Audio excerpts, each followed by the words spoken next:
Hello दोस्तों, स्वागत है आपका अपने YouTube channel IU IQ study पर।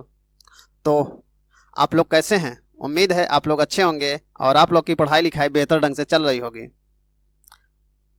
तो आप लोग शाम 7 बजे का इंतज़ार कर रहे होंगे, हमें पता है। तो इसलिए हम आप लोग के सामने उपस्थित हैं मैथ की क्लास लेकर के, जो अभी चल रही है प्रॉफिट लॉस। तो प्रॉफिट लॉस की अभी एक क्लास हो चुकी है, जिसमें आप लोग ने बेसिक तो देख लिया है ना। बेसिक आप लोग ने समझ लिया। तो जिन बच्चों को नहीं समझ में आया तो वो कमेंट बॉक्स में ज़रूर जो भी नहीं समझ में आया, जो प्रॉब्लम है, कमेंट बॉक्स में ज़रूर करिए पिन। और जो भी आपके डाउट्स रहते हैं, तो कई बच्चे बोल रहे थे कि सर, जो सवालें हम प्रैक्टिस करते हैं नहीं आती है, तो वो कैसे हम लगाएं उसको। तो उन स्टूडेंट्स को हम बताना चाहते हैं कि जो सवालें आपको नहीं आती हैं, डिस्क्रिप्शन में टेलीग्राम की लिंक दी गई है। तो उस पर आप जो सवालें आपको नहीं आती उस पर आप भेजिए। जब आप सवाल उस पर भेजेंगे तो आपको उसका सॉल्व जरूर दिया जाएगा। तुरंत नहीं तो 1-2 घंटे में जब भी देखा जाएगा तो उसका जो है रिप्लाई आपको जरूर दिया जाएगा ना।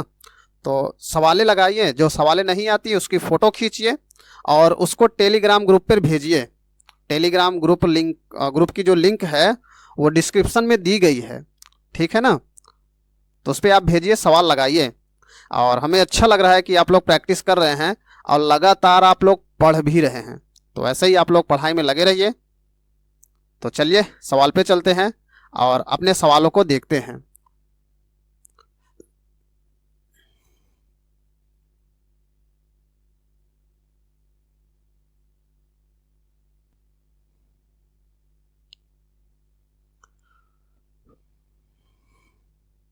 तो देखिए, जैसे सवाल में कहा गया कि किसी वस्तु को उसके अंकित मूल्य पर बेचने पर एक खुदरा विक्रेता को 8% का लाभ प्राप्त होता है। यदि वह अंकित मूल्य पर 10% की छूट देता है तो उस वस्तु पर उसका वास्तविक लाभ कितना होगा। अब देखिए कैसे करेंगे आप लोग इसको। तो अंकित मूल्य क्या होता है, इसको आप लोग ध्यान दीजिए। अंकित मूल्य वह मूल्य होता है जो वस्तु पर लिखा होता है। जैसे इस वस्तु पे लिखा है, जैसे इस पेन पे लिखा है 15 रुपये, जो आपकी MRP होती है वही इसका अंकित मूल्य होता है। जैसे 15 रुपये लिखा है तो उसका अंकित मूल्य 15 रुपये हो जाएगा, ठीक है। तो जब कभी भी छूट दी जाती है तो वो अंकित मूल्य पे दी जाती है, लागत मूल्य पे नहीं। क्योंकि जो लागत मूल्य होता है उससे बढ़ा के ही अंकित मूल्य लिखा जाता है। क्योंकि जब तक उसको बढ़ा के नहीं लिखेंगे तो उनका हमेशा लॉस ही होगा, ठीक है। तो चलिए सवाल को करते हैं। तो कैसे करेंगे इसको देखिए। कहा गया किसी वस्तु को उसके अंकित मूल्य पर बेचने पर एक खुदरा विक्रेता को 18% का लाभ होता है। तो मान लेते हैं कि जो क्रय मूल्य रहा होगा,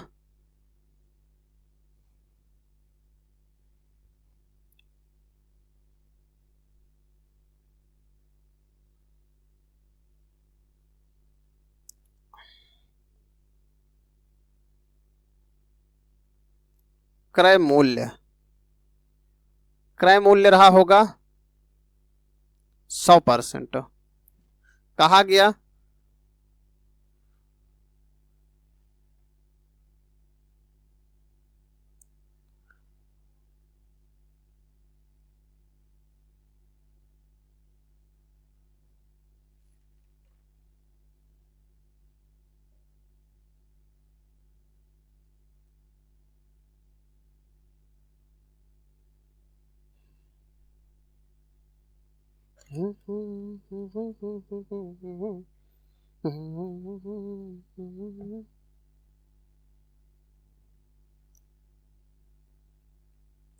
क्रय मूल्य 100, विक्रय मूल्य हो जाएगा कितना, विक्रय मूल्य हो जाएगा। कहा गया 18% के लाभ पर बेचा गया तो 118। फिर कहा गया यदि वह अंकित मूल्य पर 10% की छूट देता है तो उस वस्तु पर उसका वास्तविक लाभ कितना होगा। अब देखिए 10% छूट के बाद 10% छूट के बाद उसका विक्रय मूल्य कितना होता है। 10% छूट के बाद विक्रय मूल्य। अब देखिए पहले था 118, 10% की छूट दे दिया तो 90 बटे में 100, जीरो का जीरो कट गया। अब सॉल्व कर दीजिए और 9 8 72 की 2 हासिल 7, 9 1 कम 9, 9 7 16 की 6 हासिल 1, 9 1 कम 9 1 10, एक जीरो है तो एक अंक बाद दशमलव लग गया। अब देखिए पहले क्रय मूल्य 100 था, विक्रय मूल्य 118 था। फिर कहा गया जब 10% की छूट दे दी गई तो 10% छूट के बाद विक्रय मूल्य जो हो गया वो हो गया 106.2। तब यही बताना है कि उसका लाभ कितना होगा। तो लाभ बराबर, लाभ नहीं बताना है, लाभ परसेंट। तो लाभ परसेंट बराबर घटा देते हैं तो विक्रय माइनस क्रय। तो 106 में से 100 को घटाओगे तो ये बनेगा 6.2 और गुणे में 100 और बटे में क्रय मूल्य। और क्रय मूल्य है कितना 100, 100 से 100 कट गया तो परसेंटेज कितना निकला 6.2। तो समझ में आया आप लोग को? तो कौन सा ऑप्शन सही होगा? Option D. चलिए नेक्स्ट सवाल पे चलते हैं और अगली सवाल को लगाते हैं हम लोग।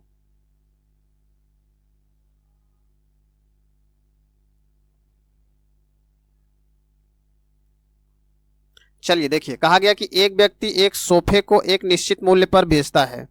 यदि वह इस सोफे को इस मूल्य के 60% में बेचे तो उसे 20% की हानि होती है। तो सोफे को मूल विक्रय मूल्य पर बेचने पर कितने प्रतिशत का लाभ होगा? नहीं पता तो हम मान लेते हैं कि जो क्रय मूल्य रहा होगा, सीपी जो रहा होगा वो 100 रहा होगा।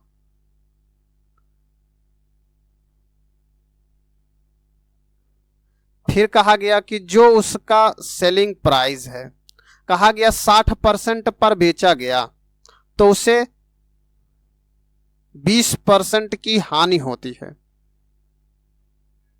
कहा गया निश्चित मूल्य पे बेचा गया तो इस सोफे को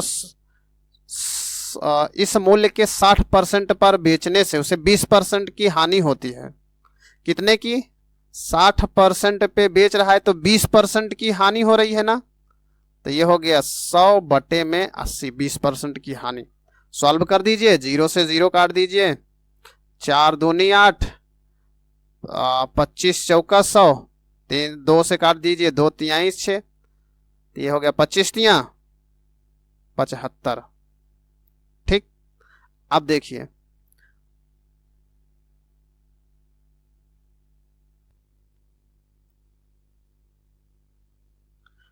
प्रतिशत लाभ बराबर, तो यहाँ पे देखिए पहले कॉस्ट प्राइस 100 था, अभी सेलिंग प्राइस हो गया 75। ठीक है ना। तो अब देखिए इसमें कहा गया कि लाभ परसेंट बताइए, तो कैसे करेंगे इसको? तो देखिए कहा गया विक्रय मूल्य पे बताइए। किस पे? विक्रय मूल्य पर। तो विक्रय मूल्य पे बताना है ना। तो यहां पर देखिए ये हो गया 25 और गुणे में 100 और बटे में 75। तो 25 तिया 75, सॉल्व करोगे तो 33 सही 1/3%। तो ऑप्शन कौन सा सही होगा? Option D. विक्रय मूल्य पे कहा गया है, ध्यान दीजिएगा, विक्रय मूल्य पर कहा गया कि सोफे को मूल विक्रय मूल्य पर बेचने पर कितने प्रतिशत का लाभ होता है। ठीक है, तो चलिए नेक्स्ट सवाल पे चलते हैं और अगली सवाल को देखते हैं हम। तो अगली सवाल है, देखिए कहा गया कि एक मेज और एक झूला प्रत्येक को 9,936 रुपए में बेचा गया। मेज को 8% के लाभ पर और झूले को 8% की हानि पर। तो इस पूरे लेन देन में कितने प्रतिशत की हानि या लाभ हुआ वो बताना है। अब इसको कैसे करोगे? अब देखिए हमको तो ऐसे लगाने की जरूरत नहीं, डायरेक्टली इसको देख के बता दिया जाएगा। डायरेक्टली लगाने की जरूरत ही नहीं है, डायरेक्टली इसको देख के बता सकते हैं कि हानि हो रहा है।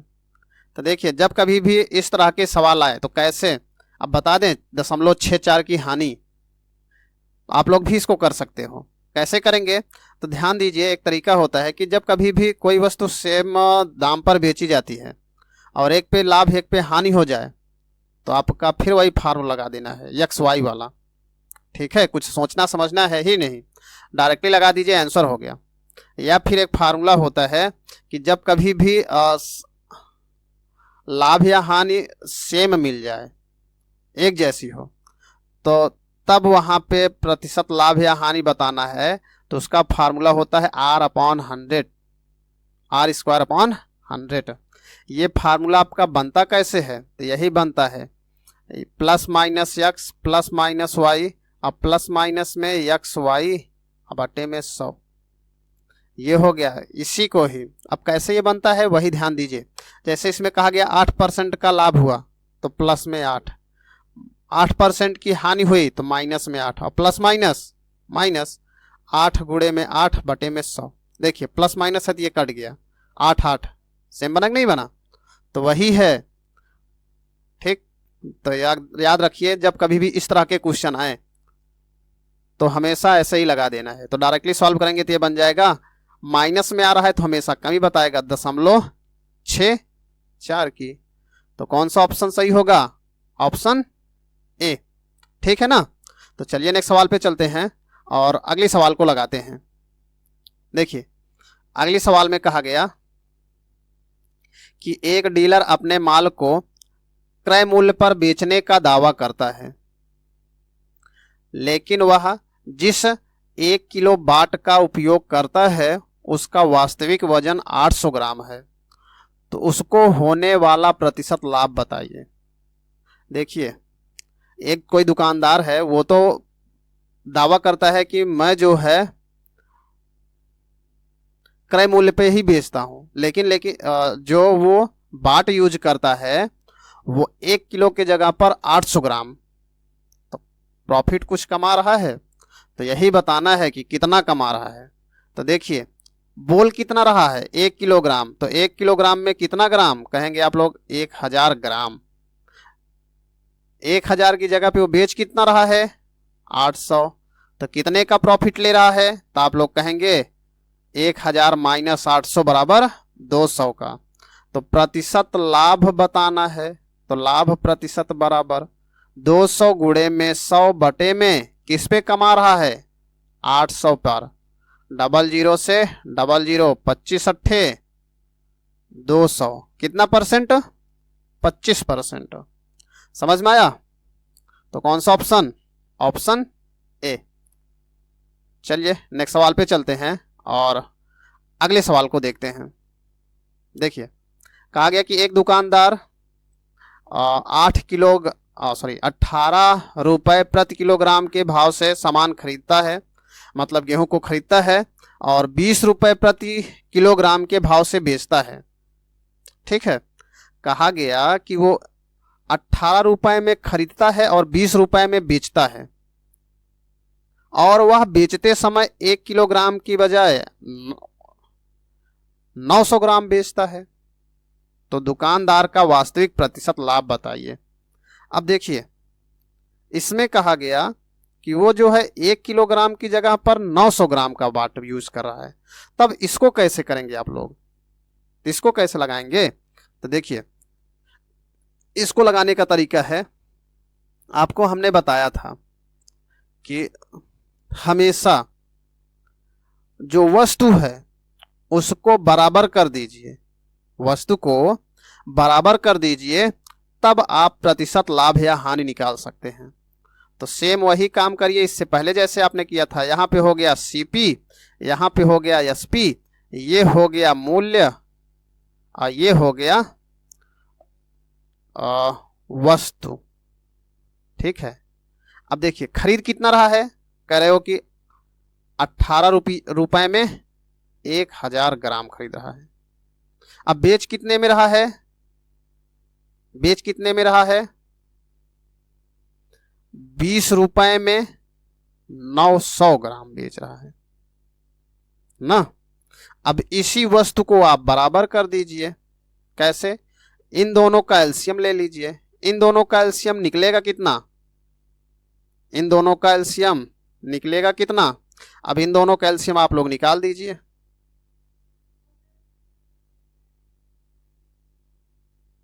अब देखिए 1000 और 900 का एलसीएम जब निकालेंगे तो डायरेक्टली हम 100 से काट दें इसको। 100 से काटेंगे 10, 100 से काटेंगे 9। ठीक, अब सेम नहीं कटेगा तो ये 10 से काट देते हैं और इसको 9 से काट देते हैं। अब इसको देखिए, इसको गुणा करेंगे तो ये बनेगा आपका 9000 ना, 9000। अब 9000 देखिए 9000 बनाना है तो 9000 बनाने के लिए अगर इसमें हम 9 से गुणा कर दें और इसमें 10 से गुणा कर दें तो दोनों आपस में हो जाएगा, ये 9000 बनेगा, ये भी 9000। अगर 9 से इसमें गुणा कर रहे हैं तो 9 से इसमें भी गुणा कर देते हैं और 10 से इसमें कर रहे हैं 10 से यहाँ भी कर देते हैं। अब देखिए कॉस्ट प्राइस कितना बनेगा? कॉस्ट प्राइस कितना बनेगा? तो 18 नवैया, तो ये हो गया 18 नवैया 162। एसपी कितना? 200। आप कहेंगे लाभ हो रहा है कि हानि? तो आप कहेंगे लाभ। लाभ कितने का? तो लाभ परसेंट बराबर। अब आप लोग को पता है कि लाभ बताने के लिए सेलिंग प्राइस में से कॉस्ट प्राइस माइनस करते हैं, तो घटा दीजिए। 10 में से 2 घट गया 8, 9 में से 6 घट गया 3, 38 गुणे में 100 और बटे में सीपी। सॉल्व कर दीजिए, इसी को सॉल्व कर दीजिए। काट दीजिए, 19 से कटेगा,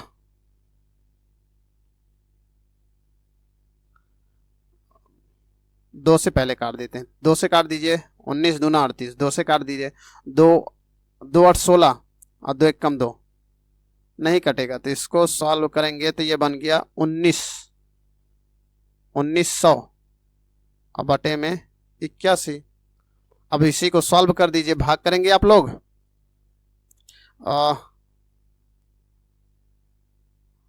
नहीं कटेगा तो भाग करके ही देख लीजिए।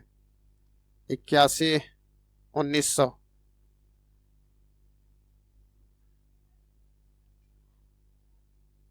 दो बार जाएगा, 2 1 कम 2, 8 दूनी 16। घटाएंगे इसको आप लोग तो ये हो गया 8 और ये हो गया 2 0। 8 चौक 32, 8 त्रिक 24, 3 बार तो 3 1 कम 3, 8 त्रिक 24। घटाएंगे तो ये हो गया 7 और 7 में से 4 गया 3 और 0।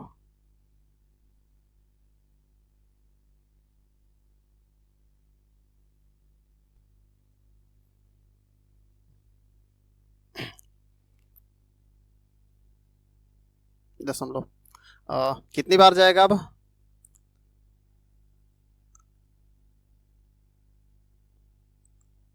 आठ चौक 32, 4 बार तो 4 1 कम 4, 8 चौक 32।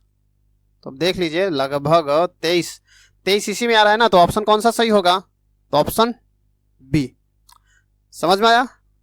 तो चलिए ऐसे ही करना है कि इस तरह की सवाल जब कभी भी आएगी तो ध्यान दीजिएगा, हमेशा वस्तुओं की संख्या को बराबर करना है। जब वस्तुओं की संख्या बराबर हो जाएगी सवाल आराम से कर पाएंगे।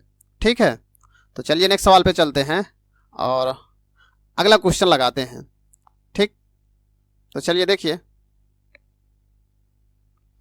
कहा गया कि अतुलित एक पुरानी साइकिल 4000 में खरीदता है और उसके मरम्मत के लिए 400 रुपये खर्च करता है। अभी पहली क्लास में ही आपको बताया था कि किसी भी वस्तु को खरीदने के लिए जितना पैसा खर्च किया जाएगा वो उसका टोटल क्रय मूल्य बनेगा। ठीक, जैसे इसमें कहा गया कि 4000 का खरीदा लेकिन 400 मरम्मत में खर्च किया, तो टोटल उसका 4400 रुपये क्रय मूल्य बनेगा। ठीक है, तो यहां पर देखिए सीपी जो उसका बनेगा वो बनेगा 4000 और प्लस में 400, तो टोटल कितना बनेगा? 4400 के। फिर बेचा कितने का? सेलिंग प्राइस है 5000। लाभ बताना है तो लाभ परसेंट बराबर लाभ प्रतिशत बराबर, घटाएंगे विक्रय में से क्रय तो कितना 600 गुणे में 100 और बटे में क्रय मूल्य कितना 4400। सॉल्व कर दीजिए। 4 से काटेंगे आप लोग तो 11, 4 से काट दीजिए, 25 चौका 100, 25 छक्का 150 मतलब 150/11। इसी को ही सॉल्व करेंगे आप लोग तो ये बनेगा 11 एकम 11 और 4 बचा 11 तिहाई 33, 33 7 बटे में 11 तो 13 सही 7/11। तो कौन सा ऑप्शन सही होगा? Option D. समझ में आया? तो चलिए नेक्स्ट सवाल पे चलते हैं और अगली सवाल को देखते हैं। तो अगली सवाल है, देखिए अगली सवाल में कहा गया कि 9 वस्तुओं का, इससे पहले आप लोग ने इस सवाल को लगाया है, इस तरह का सवाल आपने लगाया है तो कैसे, चलिए देखते हैं। आपको बताया था कि जब कभी इस तरह की आए तो डायरेक्टली अपोजिट करके लगा दीजिए ना, जो इसको क्रय कहता है उसको विक्रय बना दीजिए, जिसको विक्रय बोलता है उसको क्रय कर दीजिए, अनुपात में रखेंगे तो बराबर निकलेगा। जैसे देखिए कहा गया 9 वस्तु का विक्रय मूल्य, तो 9 SP बराबर 15 क्रय मूल्य मतलब CP। सॉल्व करेंगे तो SP बटे में CP बराबर 15/9। इसको इस तरफ कर दिए, 3 से काट दिए, 3 पच्चे 3 त्रिक्का। अब देखिए क्रय मूल्य ये हो गया, विक्रय मूल्य ये हो गया ना। तो कहा गया कि इसका लाभ, तो इस लेन देन में क्या होगा। अब देखिए 3 रुपए का खरीद रहा है, 5 रुपए का बेच रहा है, तो लाभ होगा कि हानि? तो आप लोग ही बताइए लाभ होगा कि हानि? तो आप लोग कहेंगे लाभ होगा, क्योंकि कम में खरीद के ज़्यादा में बेच रहा है। तो घटाएंगे आप लोग तो 2 गुणे में 100 बटे में 3, सॉल्व कर दीजिए तो 200/3। तो सॉल्व करेंगे तो 2 छंग 18, 2 छंग 18 दशमलव 66, तो लाभ हो रहा है तो क्या होगा? लाभ हो 6.66। ठीक है, समझ में आया? तो चलिए नेक्स्ट सवाल पे चलते हैं और अगली सवाल को लगाते हैं। तो हमारी अगली सवाल है, चलिए सवाल को देखते हैं। देखिए कहा गया अंकित मूल्य और क्रय मूल्य का अनुपात दिया है, तो इसी को ही हम मान लेते हैं। तो ये अंकित मूल्य मान लेते हैं कि जो अंकित मूल्य है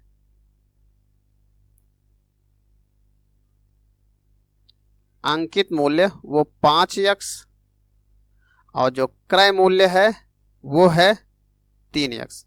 कहा गया कि विक्रय मूल्य इतना है तो दुकानदार ने अंकित मूल्य पे 25% और 10% की 2 छोड़ दी। तो 5x पे 25% की छोड़ दी तो 75/100 गुणे में, फिर 10% की छोड़ दी तो 90/100। इसी को सॉल्व किए तो ये आ गया 3645 के। सॉल्व कर दीजिए 0 से 0, 25 तिया 75, 25 चौका 100। ठीक है, 5 यूनिट का जो 5x का जो मान है वो है 3645 गुणे में 4 और गुणे में 10 बटे में, यहाँ पे 3 है और यहाँ पे 9 है। सॉल्व कर दीजिए अब 9 से काट दीजिए,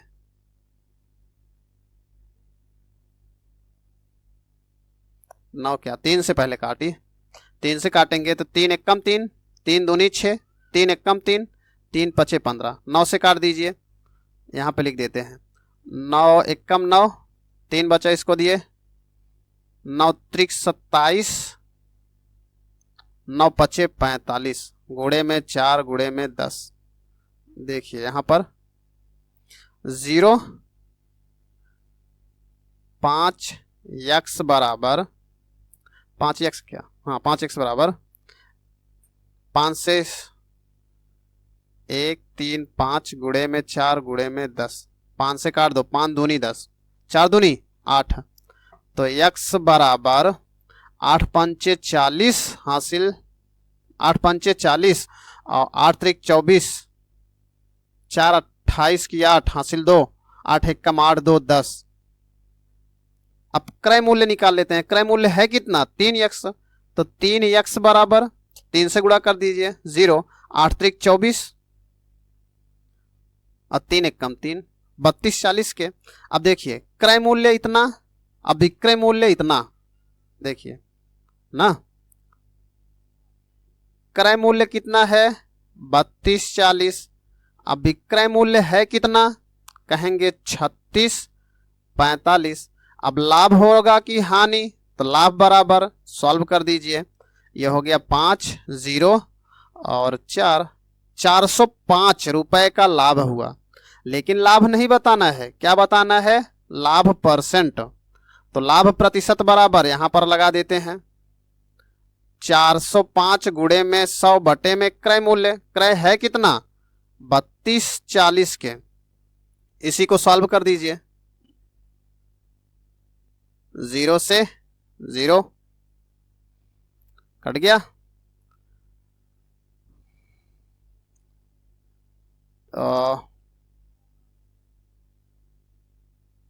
2 से काट दीजिए, 2 पंचे 2 से काट दीजिए, 2 एकम 2, 2 छंग 12, 2 दूना 9 से काट दीजिए, 9 एकम 9, 9 8 72, 9 से काट दीजिए, 9 चौक 36, 9 पचे 45, 5 से काट दिए, 5 9 45, 9 पचे 45, 9 दूनी 18, 25 बटा 2 मतलब 12.5%। तो ऑप्शन कौन सा सही होगा, ऑप्शन ए। ठीक, थोड़ा ये लंबी सवाल लगी है, लंबी इतना नहीं लगना चाहिए। चलो समझ में आया ना, तो चलिए नेक्स्ट सवाल पे चलते हैं। नेक्स्ट सवाल है हमारा,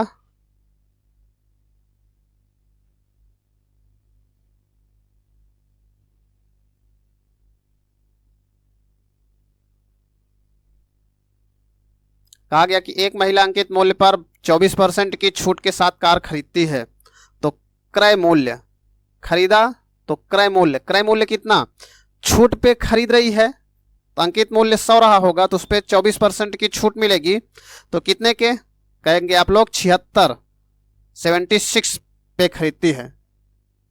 ठीक, फिर कहा गया इसे अंकित मूल्य से 20% अधिक पर बेच दिया, विक्रय बेच रही है तो विक्रय मूल्य, तो विक्रय कितना 20% अधिक मतलब 100 में 20 जोड़िए तो 120, तो बताना है प्रतिशत लाभ, तो लाभ परसेंट बराबर कितने के, तो घटा दीजिए, तो 10 में से 6 घट गया 4, 11 में से 7 घट गया 4, 44 गुणे 100 बटे में क्रय मूल्य। सॉल्व हो सकता है, तो सॉल्व कर दीजिए, 4 से काट दीजिए तो 11, 19 चौक 76।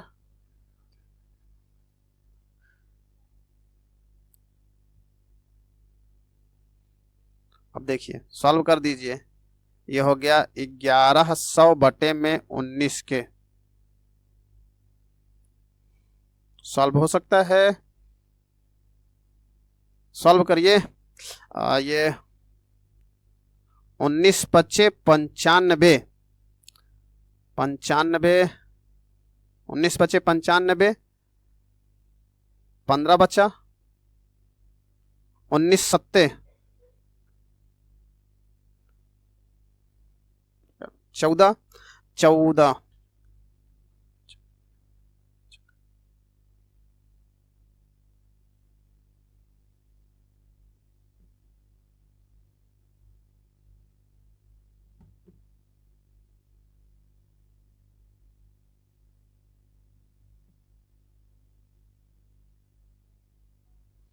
19 सत्ते 133, 33 33 33 33 7 40 10 50 मतलब 17 बचा, तो ये हो गया 17 बटे में 19, तो ऑप्शन कौन सा सही होगा, ऑप्शन बी। समझ में आया, तो चलिए नेक्स्ट सवाल पे चलते हैं। तो नेक्स्ट सवाल है हमारी, कहा गया कि एक व्यापारी अपने माल पर क्रय मूल्य से 25% अधिक अंकित करता है और अपने ग्राहक को बिल पर 12% की छूट देता है, तो उसके द्वारा अर्जित लाभ की गणना कीजिए। देखिए, क्रय मूल्य जो है, हम मानते हैं कि जो क्रय मूल्य है वो 100 रहा होगा, तो अंकित मूल्य कितना हो जाएगा? अंकित हो जाएगा 25% अधिक अंकित किया है ना, तो ये हो गया 125। छूट दिया गया, छूट दे के बेचा गया तो विक्रय मूल्य हो गया। विक्रय मूल्य कितना? 125 पे कहा गया अपने ग्राहक को बिल पर 12% की छूट देता है, तो 12% की छूट दे रहा है तो कितने में? 88 में। अब बटे में 100, बटे में 100। अब इसी को सॉल्व कर दीजिए, सॉल्व करिए। 25 चौका 100, 25 पंचे 125, 4 से काट दीजिए 11, 11 नहीं, 4 से काटेंगे तो 22, गुणा कर दीजिए। 5 दूनी 10, 5 दूनी 10 है कि 11 हो गया। लाभ बताना है तो लाभ परसेंट बराबर विक्रय मूल्य ये है, क्रय मूल्य ये है, घटाएंगे तो 10 गुणे में 100 बटे में क्रय मूल्य, तो कितने का? 10% का लाभ। समझ में आ रहा है कि सवाल नहीं समझ में आ रही है? अगर क्लासेस समझ में आ रही हैं तो चैनल को सब्सक्राइब जरूर करिए और क्लासेस में लगातार बने रहिए, जिससे आपकी तैयारी अच्छे से होते रहिए। ठीक है, तो मिलते हैं नेक्स्ट क्लास में नेक्स्ट टाइप की सवाल लेकर के। ठीक, चलिए मिलते हैं।